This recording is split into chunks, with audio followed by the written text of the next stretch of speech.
Please friend हमारे channel को लाइक करें एंड सब्सक्राइब करें। बेल आइकन को भी दबा दें ताकि नया वीडियो तुरंत पा सके आप।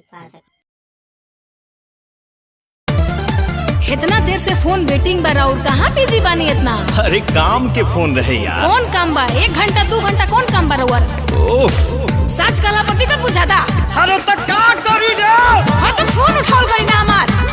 बतियाई ना। हां तो जाओ ओकरे से बतियावा।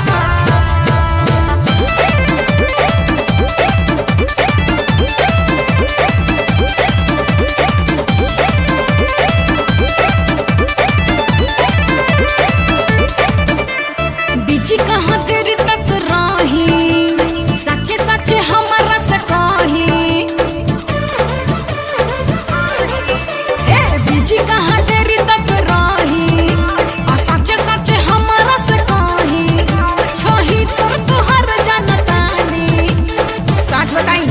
एगो तू ही बड़ू रानी, हम दिल से कहतानी। गलत फहमी बातो है कि दूगो रखले बनी।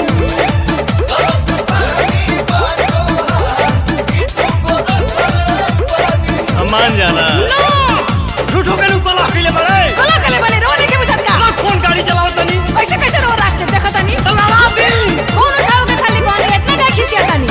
कबो बीजी या कबो बंद बतावता काहे? अरे बैटरी डिस्चार्ज हो गई रहे। अच्छा हमरा पे डिस्चार्ज। हम पे यकीन करो जी, हम पे यकीन करो जी, हम पे यकीन करो जी। तोहरे से प्यार करीला जोनी कहला में पारो जी। तोहरे से प्यार करीला जोनी कहला में पारो। झूठा हूँ के ये हो जान करलू तू शक हो,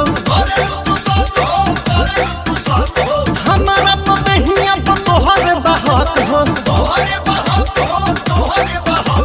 झूठा हूँ के ये हो जान करलू तू शक हो, हमारा तो दहिया पर तोहरे बहक हो। हम तो सब बुझतानी। पढ़ाई जान पढ़ाई।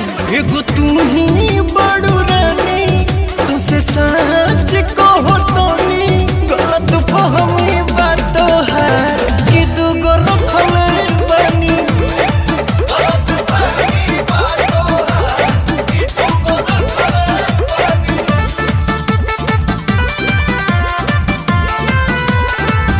अब कबो कबो आउट ऑफ कवरेज भी बताओता। नेटवर्क ना रहे।